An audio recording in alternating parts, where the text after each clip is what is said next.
Congo pendant 18 ans. Oh, Bazako se rendre compte que Baboma Kimboka, mais Bazako rêver pour revenir encore au pouvoir. Il y a un monde qui va me dire progrès parce que Sambalo Mananzela Félix Akota.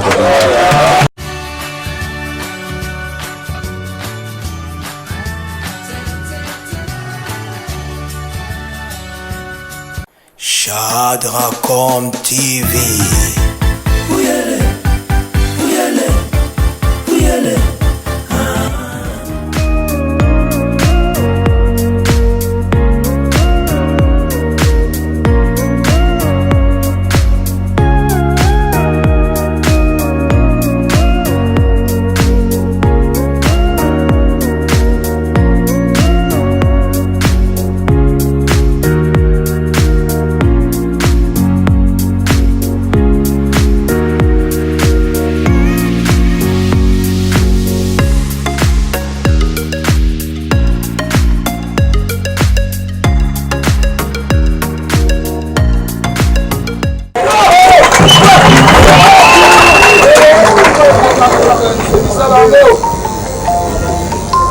Naza koyebisa bino bien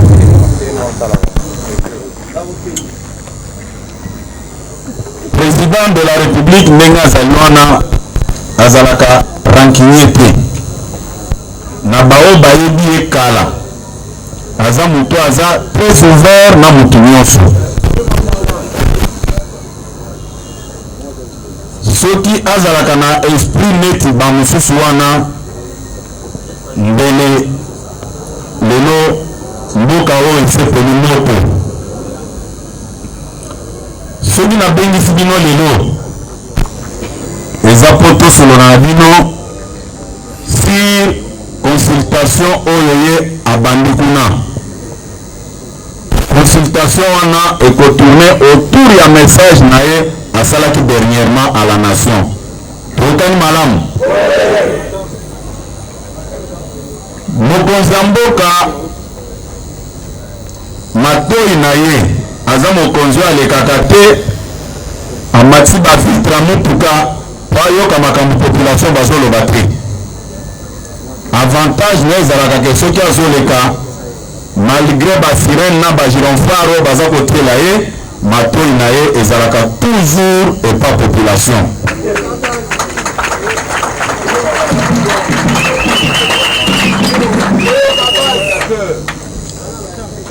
c'est ce qui différencie notre chef na bato mosusu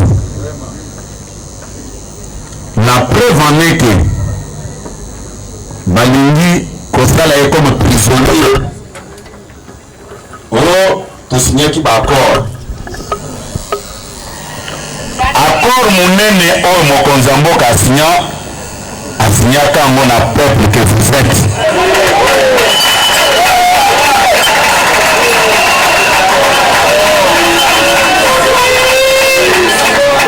IDPS viva IDPS viva na ba message na nyonso abosanaka koloba te ke peuple d'abord contrat monene accord monene ya asala na population ndenge oboza ko représenter yango awa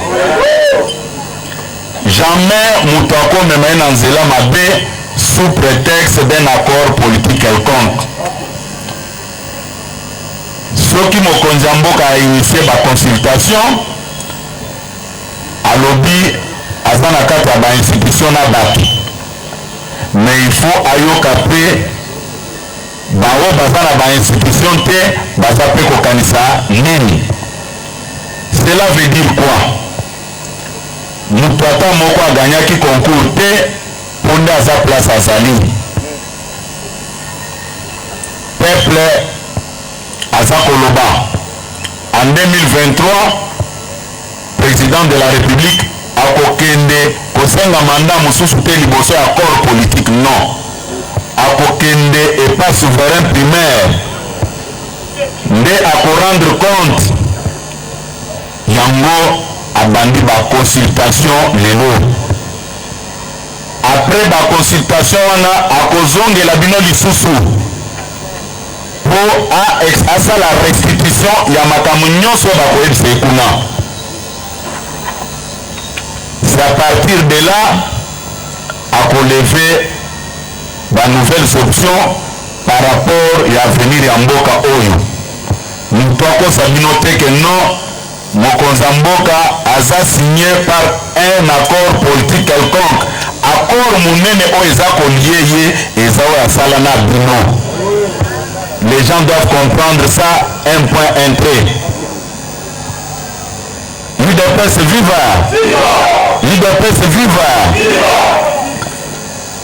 Ces derniers temps, nayoki batebele baza koleka na bamedia pona kolobete mokonzi ya mboka asinyaka baaccord arespectaka ngo te. Naza koloba boye baitilizaki presse nga mpe naza koutilize presse yango.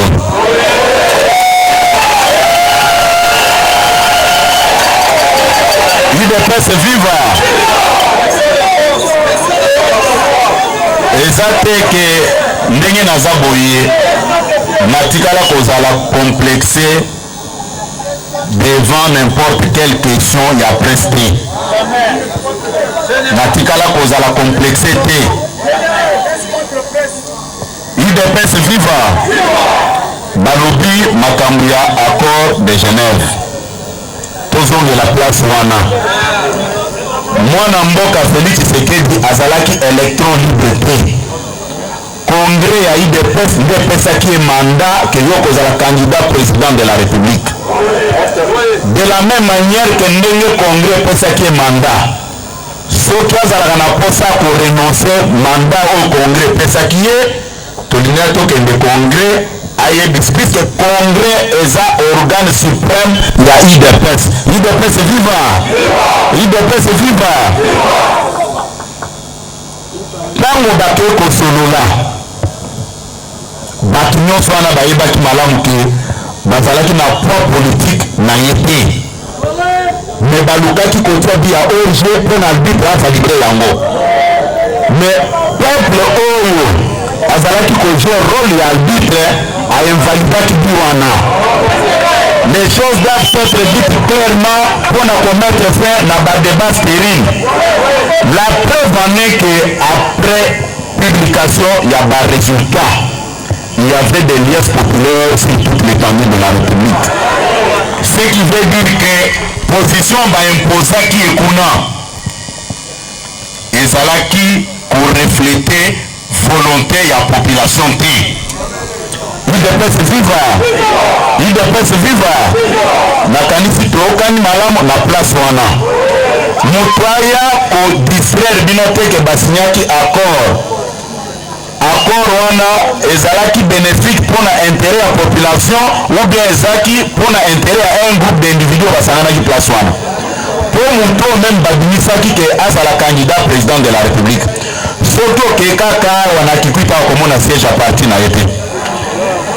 Soto ke même ana mondele okomona non, toloba makambo ya ko blaguer te. UDPS viva!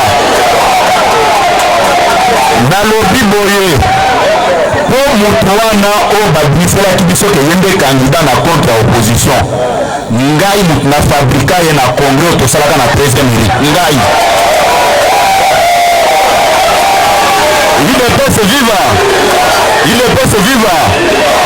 Nalobi boye soki bolingi koyeba makambo naza koloba wana, ministre Steve Mikai est en vie, honorable Franck Diongo est en vie, Chaloupa place son âme, Botuna Batouana.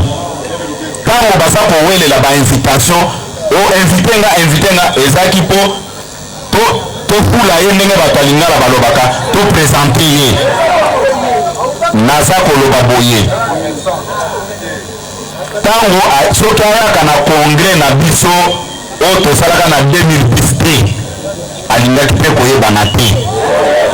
Et puis mandat na ye ya liboso azwaka yango na image ya Tshisekedi. Lelo Tshisekedi aza président de la République alingi kodénigre ye puisque plateforme oyo basalaki ezaki dynamique Tshisekedi président DTP eyebani bongo. Mais lokola bato baza baingra yango boyoki bamakelele nyonso baza koloba. Mais par rapport ya badisciple na ye oyo baza koloba ke tokoki kokende na baconsultation initié par un président nommé te, je profite de l'occasion pour répondre bango boye. UDPS viva! UDPS viva! Dans la vie okoki kolokota mbongo, mais dignité balokotaka ngo te. Badisciple na ye bakende nanu ko résoudre problème na Mike Mukeba ya mbongo, bakende ko résoudre problème na André Kimbuta, comme ça baya tosola makambo politique. UDPS viva! UDPS viva! Je pense naza koloba boye toyoka na malamu.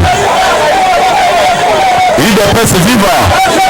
Nalobi bawana natangi makambo mibale soki bino bolingi bokomplete liste boza na droit plus boza ba souverain primaire.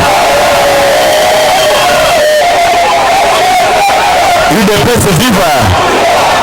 UDPS viva! Biso tosalaka makambo na kobombana te. Baconsultation oyo mokonzi ya mboka alobi yango mpona bien-être ya population na ye. L'unique garant ya bon fonctionnement ya ba-institution kombo na ye Félix Tshisekedi. Bobetele maboko makasi. Biso na niveau ya UDPS toza na temps ya koperdre te na bato oyo baza kotanga na makambo etali détournement ya mbongo. Toza na temps wana te. Bakende kosolola na kote na bango na ba honorable Mukebai na ba André Kimbuta yango le sénateur basilisa nanu makambo ya mbongo kumsato ya kosolola awa. UDPS viva! UDPS viva! Naza koloba boye accord baza kolobela balobi ke barespectaki accord de Genève te. Nauti ko démontrer bino ke soki mwana mboka Félix Tshisekedi azaki président UDPS azolaki mandat na quelque part, c'est à travers le congrès. Tokani malamu. À partir ya principe wana bamakambo nyonso oyo ezalaki ko remettre en cause résolution ya congrès tolingaki tolobela ngo nanga yango yete atosaki volonté ya souverain primaire na résolution ya congrès. C'est un démocrate tout fait. Bobetele maboko. UDPS viva! UDPS viva! Pona ba oyo baza koloba ke musala na bango ba respectaka ba accord te. Non, soki accord eza kokenda contre courant na volonté ya souverain primaire tomona importance nango te. Bamosusu balobi barespecte accord de Nairobi te. Soki omoni mutu quel que soit son niveau intellectuel aza koloba biloko wana, en tout cas il doit consulter les médecins. UDPS viva! UDPS viva! Pona nini nalobi ke soki oki mutu azoloba ke to respecta accord ya Nairobi te, a consulter ba médecin, ce n'est pas pour rien. Nazoloba ngo mpona kosekisa bino te. Accord ya Nairobi elobaki boye. Elobaki boye. Bino UDPS boko présenter candidat président de la République. Bandeko ya INC bakozwa primature. Mais soyebi procédure oyo balobi na kati ya constitution pour avoir la primature. Ce n'est pas par une baguette magique puisque nous avons signé un document que cela doit se formaliser automatiquement. C'est-à-dire quoi? Soki biso tolobi ke tozozwa primature. Nous allons faire par tous les moyens pour tous en majorité dans le Parlement. D'abord, le débat là, est engagé pas même par les gens de l'INC. Bato bamona gibisolite ba yuma na bango ba komi koloba ono puisque nos amis de l'INC sont avec nous tous les jours. Réalité politique ezaki liboso bamona ki yango nulle part dans cet accord il était prévu que le président national de l'INC à cause le directeur de cabinet du président de la République. Mais quand on déjà posé que nous dans ce là bamona ki te que tout ça en dehors ya corona. Hein? Déjà quand le FCC basé pour ça, il y a longtemps comme premier ministre. Est-ce que vous avez un accord? Vous avez un accord? On se moque de qui? Il ne peut se vivre. Il ne peut se vivre. Non, oyebi exactement que pour lelo tongo midi pourquoi aux arabes médias sauveur au français, c'est là qui fait de vous un homme intelligent bien homme sage. Non. Ce que en France au Koutabano à 3 ans on a pas appris en français. Vous avez complexé que celui qui nous toujours en français gaza na mayele non. Méfiez-vous. Voyez que mutwaza na mayele landa niveau ya raisonnement na yé. Il ne peut se vivre. Il ne peut se vivre. Lelo. Et bouger. Ndenge toujours le babouille. Ba japonais balobaka na français. Mais technologie na bango ezo sala record monde mobimba bami to ba japonais ndeza partout koko ke na mboka moko to mutu ba japonais te ndeza ko dominer marché ya bami tuka marché automobile est dominé par les japonais. Il peut se vivre ne yango na za ko le baboy bandeko baza ko passer temps na bango pour na ko distraire peuple que non Félix Tshisekedi a respecté l'accord a sala kaboete. Mais s'il ne respectait pas les accords, comment il a signé l'ordonnance avec Ilunga Ilunkamba comme premier ministre puisqu'Ilunga n'est pas d'élite de presse? Mais Ilunga, l'ordonnance Moma Ilunga dit clairement qu'il est le produit d'un accord politique. Bon, accord bino bonaki a respecté ni ya peuple a kufa akangamisu au nom d'un accord politique quelconque. Non. Biloko wana naza ko senga bandeko baza ko réfléchir ni mwana. Baki ndo wapi? Bombe tena maboko makasi. Il peut se vivre. Il peut se vivre. Naza ko insister, c'est un faux débat.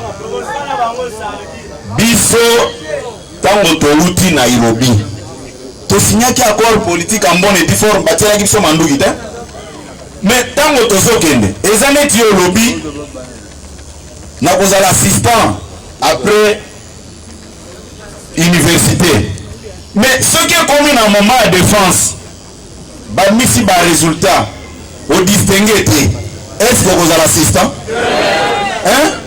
Même ceux qui professeurs n'ont encadré dans le bac non n'alignent à l'assistant.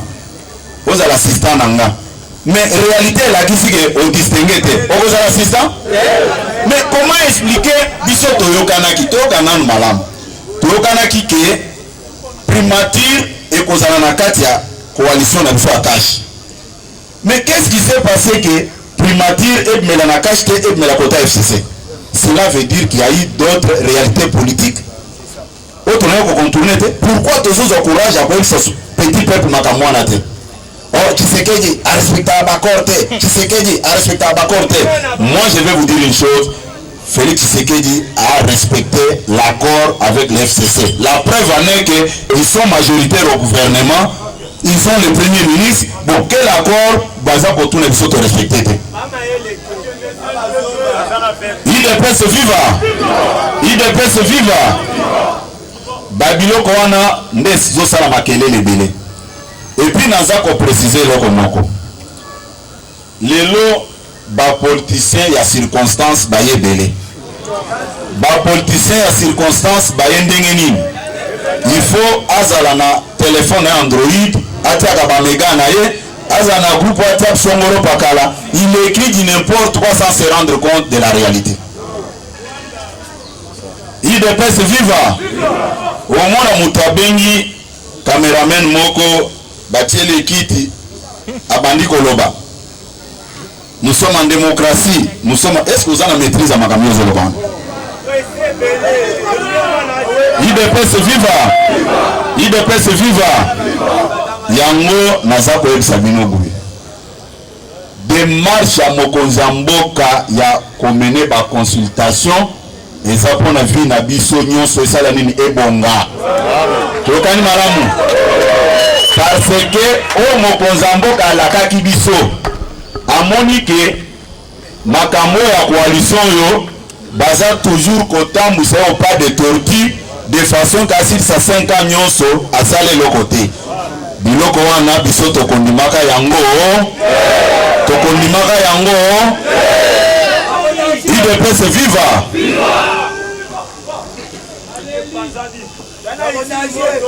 makambo nyonso oyo eza kolobama contre Mokonzamboka ezaka pona motema mabe ezaka pona motema mabe ezana toka na malamu naza ko insister na ba makambo balobi o accord na utukola sabino oke na Nairobi tokanaki ke biso cash nde tokozala na primature mais pour avoir la primature il y a toute une procédure. Mais ce qui est plus grave est que bateau bazolo bamaka mwana baza kokota na ba petit détail wana te. Bazo mona neti e komaki neti mo gâteau moko bo komi kaka bapesi okay. Mais ils n'ont jamais expliqué à l'opinion comment Yulunga Ilunkamba a commis premier ministre. La réponse est simple puisque bango tango tokei to moni ke bango nde bazu majorité. Ce n'est pas que tout ça la coalition Nabiso. Et puis, et ça n'a pas non, il faut président de la République Bakutana na prédécesseur naye. Et ça m'a bêté, Toyo Kananano. IDPS viva. Bazana ba raison na bango. Par rapport à la information bazanam. Mais moi je vais vous dire certaines choses ici. Prédécesseur naye. Tango ba collaborateur naye basa ko manquer du respect et pas Mokonzamboka. Ya ba no mona ngote. IDPS viva. Yo oza papa malam. Mwana na yo afinga ka voisin na yo tous les jours. Yo omona kamabe mwana no asala date. Mais jour voisin non asiliki abeti mwana no fimbo oh non bokoti mobu na kata quartier. Yem datinda bango. IDPS viva. IDPS viva. Batu balinga ko sous-estimer Mokonzamboka. Boka ki makelele moko eza koleka oh Kabuli na Kabuya babengani bango na comité de suivi. Boka ki angote. Baselela kango makelele belé na kata ba chaîne de télévision oya bango. Et bando le capé en boucle bazolo belango. Mokonzamboka basa batinda ba délégation belé o biso toza mabe. Biso toza ko bloquer bonne marche à Makambouane. Mokonzazo tala bango. C'est ça l'argument, oui. Abete loko ba ordonnance à ba juge. Mibale bajabu mibale wana bazala nano awa totala comment vous allez vous comporter. Est-ce que Kabouya na Kabonde nde ba bloquer ba ordonnance? Hein? La vérité est têtue. Ebele et comme kaka on les a mis de côté. On les a mis de côté. Nazo tala ba nazo seka na lobby. Et bandai ko le kambo clair. Mais bazo alisusu ba image wana batia. Tango biloko ngo ebebi nango Kabouya na Kabonde bazaki na kati. Balimba parola biso busoto Mokonza lobi tete. Nalingi bana na ngami balote.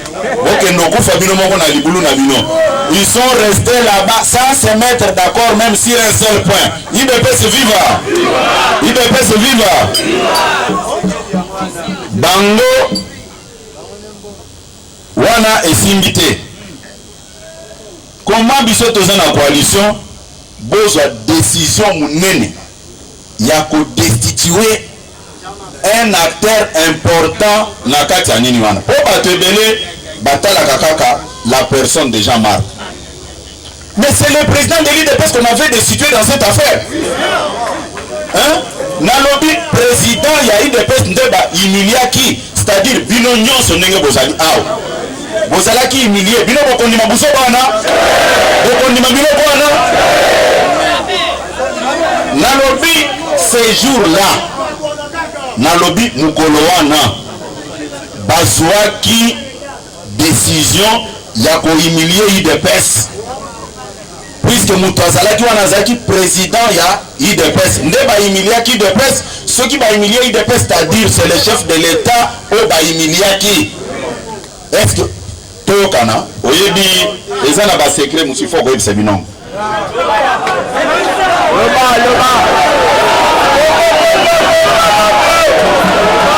IDPS viva.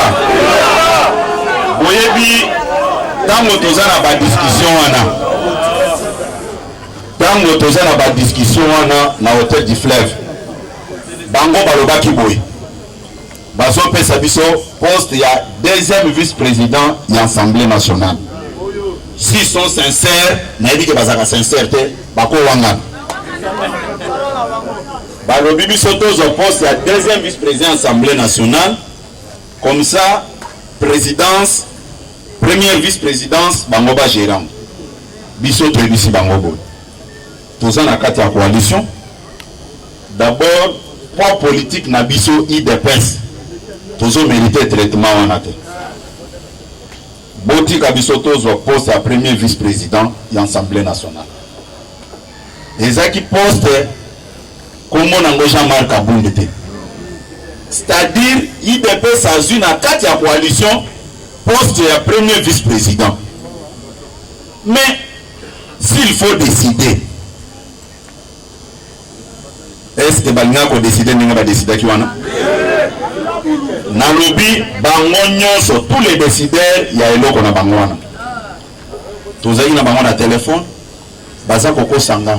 C'est pourquoi nalobaka ke baza sérieuxté et puis baza sincérité. IDPS viva. Nde yango naza ko yebisa ba membre ya IDPS nyonso bazali awa. Na bawo bakanisaki ke basali malamu. Bayeba ke mukolo wana Bafinga qui n'est IDPS. L'IDPS est représenté par l'honorable Jean-Marc Aboundete. Les choses doivent être dites clairement de cette manière-là pour éviter la confusion. Va violer accord les Andé Bango.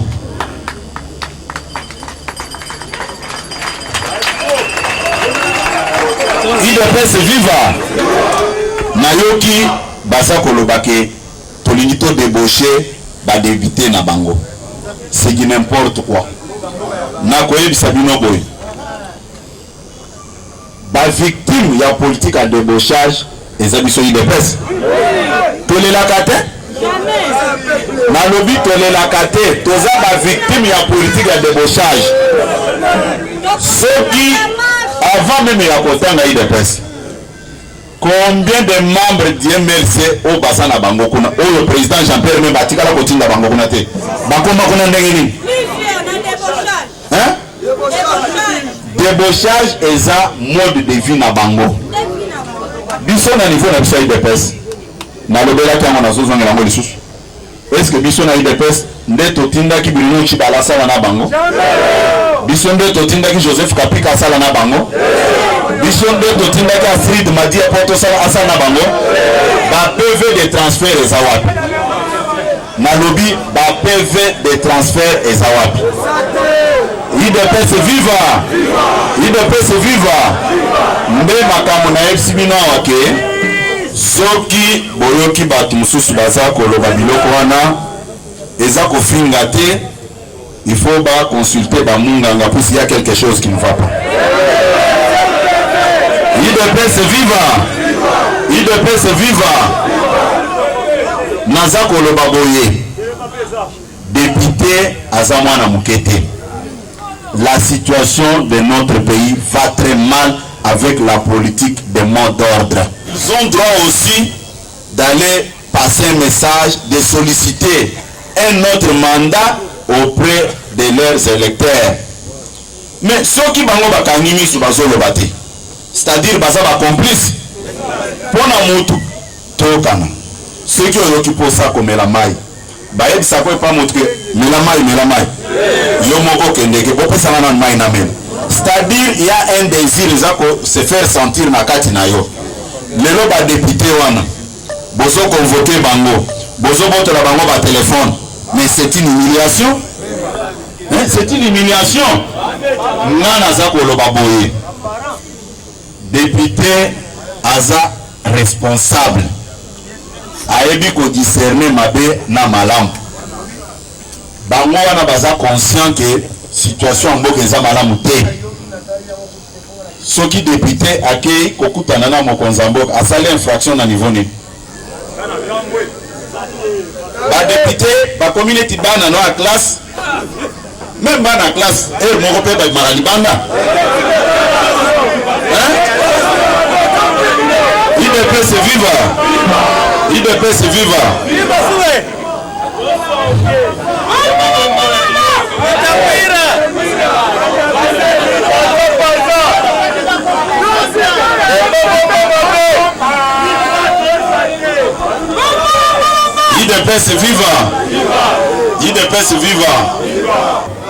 Oh baza ko se rendre compte que babomaki mboka mais baza ko rêver ko revenir encore au pouvoir ya mondo ki bande kwa di progrès bazo esambalo na nzela Félix Akota ko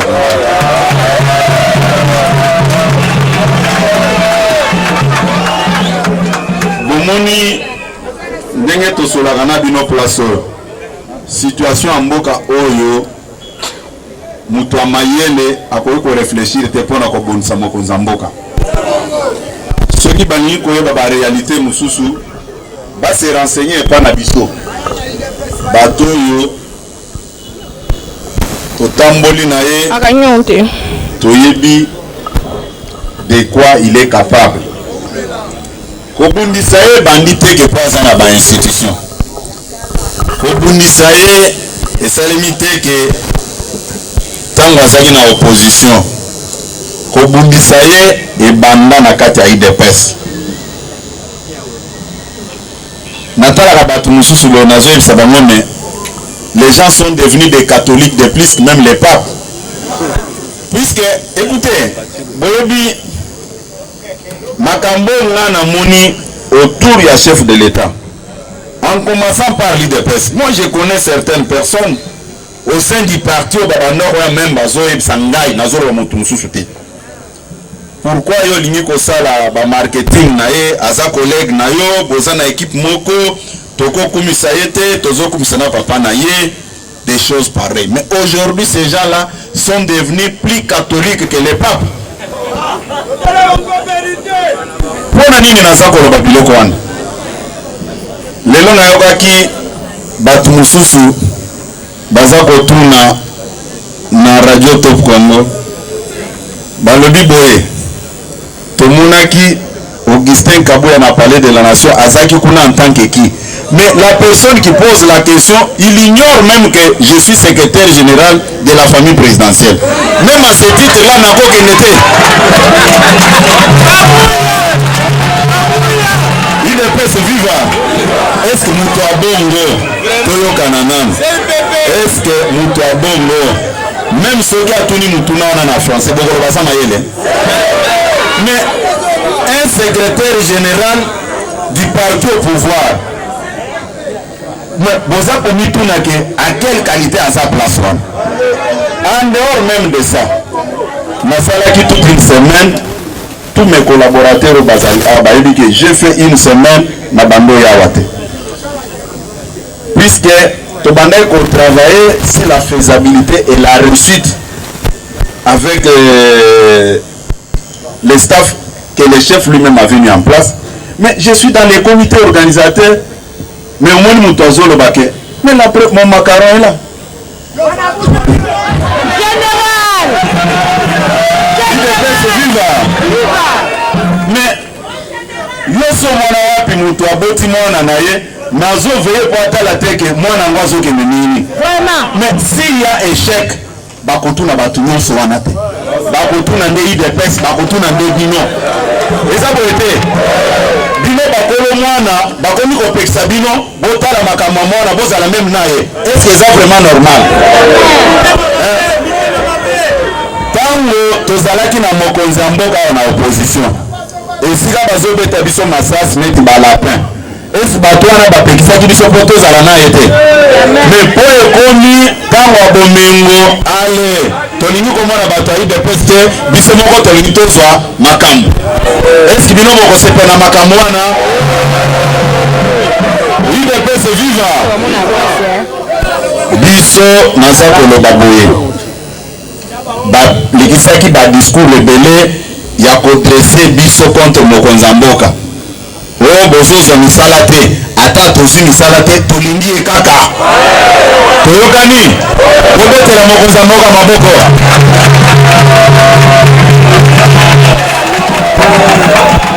Discours nous sommes un parti au pouvoir. Oui, nous sommes un parti au pouvoir, mais pas pour confondre la caisse de l'État et nos poches. Puisque bateau bagéraki mboka en confondant leurs poches et la caisse de l'État, yangonde batidi mboka lelo na passe. UDPS viva! UDPS viva! Nakanisi ndeko bando tuna wana azui réponse na yetu. Azui réponse hein? UDPS viva! UDPS viva! Nakanisi tosololi mwa mingi autour ya makambo wana. Nalingi koloba boye. Consultation mokonzi ya mboka abandi lelo. A violé disposition constitutionnelle ata moko te. Mutoko sabino te. Les garants de bon fonctionnement des institutions, c'est le chef de l'État. Mutata moko abo sabino te.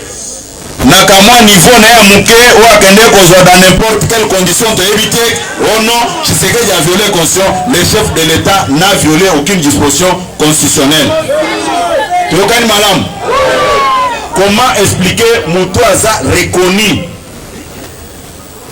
na kati ya constitution que yende garant ya bon fonctionnement ba institution, garant de la nation, ba biloko nyonso na botanga kango boye bien. Mais boza ko empêcher ye que asolola na batute aye bandini makambo zo kende te. Est-ce boza sérieux? Hein? Bino soki oyoki mutu aza koyebisa ke biso toza kobattre la constitution tuna eke ba violer constitution na disposition nini. Tokani malam. Tokani malam. Batu oyo ndenge na yebisi bino mokonzi ya mboka abandi ba consultation na elelo. Objectif poursuivi eza pona bino na biso vi na biso esala nini yango tokobetela mokonzi ya mboka maboko makasi ndenge bokokende awa bo conscientiser peuple na biso bamama nyonso ya zando bamama oyo basalaka makambo nyonso na bapapa bomeka kosolona na bango. Consultation eza eloko ya mabe te, eza mpona lobiko na biso puisque baaccord politique elakisi limite na yango. Toyokani? Toyokani? Tango accord politique ezalaki,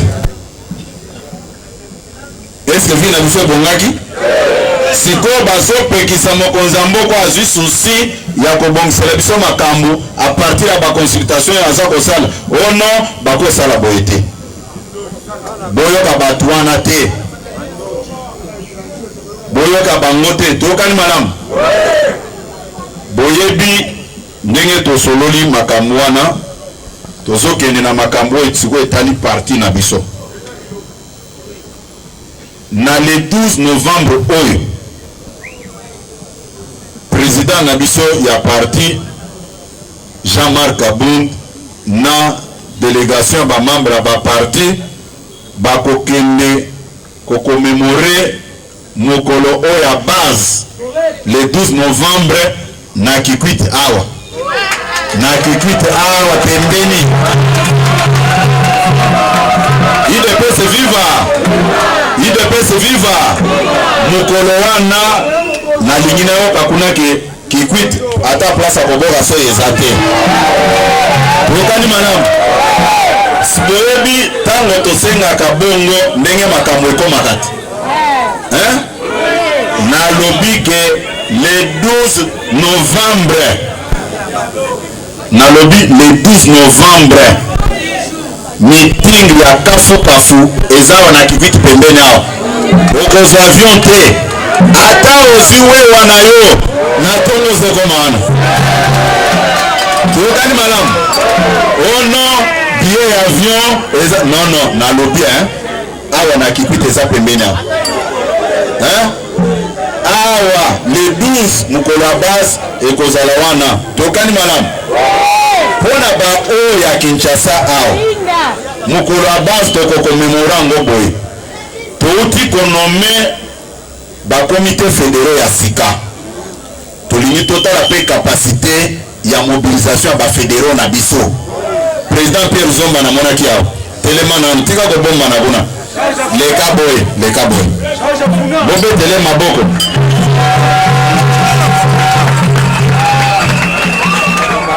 change à Founa bobetele maboko makasi change à Founa siboyebi bien change à Founa président fédéral ya Founa est-ce que moto akoki kocontester na parcours politique na ye non naza koloba boye non ce n'est pas exclu que bato baconteste mais soki moto akonteste ye c'est un 100 jours nalobi soki moto akonteste ye aza 100 jours eza boye te président Pierre le 12 novembre mpona bana Kinshasa bakotikala oyo ya juridiction na yo ya Funa mpona place oyo ekosalema na fédération na siège te bokopona kaka place oyo efongwama na kati ya fédération na yo mpo mokolo wana nakanisi basekrétaire généraux adjoint mosusu oyo tokozala na bango wana banationaux nous allons constituer des équipes mpona bazala na bafédération wana et puis je vais faire le tour de toutes les fédérations puisque toza beaucoup concentré na voyage au président na biso akosala na Bandundu tokani malamu mokolo wana awa manifestation ekozala te tokosala ngo éclaté dans 4 fédérations bosepeli na ngoto otombola maboko avec ça vous pensez que vous pouvez renverser le chef de l'État avec des facilités avec ça mais okokutana na bato nyonso na nzela na yo IDPS viva opetela mokonzi mboka maboko makasi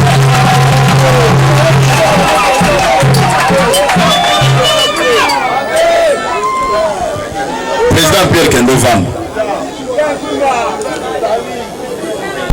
nakanisi ndenge tozali awa IDPS viva soki oyo yoki likambo malamu te yaka kotuna tozali wana mpona koyanola bino tokani malamu na oyo etali consultation biso nde bakolo mwana ata baba okopesa mwana na ekombo te okotuna ye okokomata na se otuni eke kombo mwana nonani ye pe akomeli okombo mwana na ye yango toza koloba boye mokonzi ya mboka andimi kotambola na bato nyonso me bato bakanisa te ke IDPS baza kolala pongi baza koveye na makambo ezosalema te toza kolandela yango de près lelo kozala na langage ya koloba ke IDPS eza koki vide eza buzoba oza différent te na mutu ya liboma puisque c'est avec ces mêmes personnes nde IDPS ekomi na pouvoir mais tango bakomisaki mokonzi na pouvoir mpo bazalaki nsima na ye wana nde bazalaki na mayele lelo sikoyo ekomake bakomi bato pamba eloko wana nga na kopermettre yango ata mokolo moko tokani malamu ndenge bozali wana vous avez le devoir et l'obligation de soutenir ba œuvre nyonso ya chef de l'État. Mutoya koko sabinote. Nous travaillons autour de ça. Soki mokonzambo kalelo atali alobi non. Nzela bazo memanga na bakoro yo. Peuple a se retrouver te. Tote le manano na sala consultation. Asali mabe? Asali mabe? Obete la mokonzambo ka maboko makasi.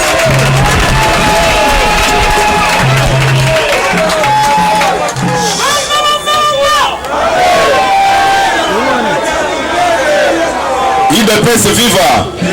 IDPS viva! Nazo zongela makamu na lobaki pona libere bino bokende. Na eti bino boy. Mokonzamboka atikala ko violer constitution te pour a initier ba consultation. Oyo aza na argument contraire. Amemela biso article ya constitution o eza ko interdire mokonzamboka a initier ba makamu ninga zo salelango. Yami bale mokonzamboka atikala kozanga ko respecter accord ata moko te. Na uti ko expliquer bino que à ce qui concerne l'accord de Nairobi mokonzamboka bayokanaki na baninga na ye soki biso to gagner présidentiel to gagner na législative primature et kozale pa na yo nde to yokanaki. Mais pour avoir la primature, il y a toute une procédure. Est-ce que c'est la majorité dans le Parlement? Ceux qui ont eu primature, les gens doivent arrêter avec des discours pareils. Et le Kwame Balé, Balobi a respecté l'accord avec l'FCC. Mais il a comme premier ministre. Il est produit de l'accord. Montou Aya Koko Sabinoté. Mais accord Wana, et Koki jamais remplacer constitution en Moka. Là où les chefs de l'État décident, et le bamite na date à constitution que non avant de décider, il faut que les Kotuna Djed de père. Ezati, le chef de l'État a ses prérogatives constitutionnelles et yébani. Accord tourner autour ya que yo yaka na majorité na yo ngana ya boyole toza na cohabitation mais toza na coalition. Tokani malam. Et c'est ce que nous avons fait et c'est ce que nous avons mis en place. Moutoua distraire binoté. Tokani na maimatali journée de la base na utiko sabino ke et kozala commémorer na mboka na biso ya Grand Bandundu na Kikwit. Tokani malam. Awa na Kinshasa toko célébrer na 4 fédérations. Bakambia ba fédération nyonso baluka bisika pona to célébrer mokolo wana. Tokani malam. Pona o etikali bokende ko prêcher makambo ya coalition chema malam o mokonzi aponi pona ko sauver mboka. Zambe apambola bino to sikiwana.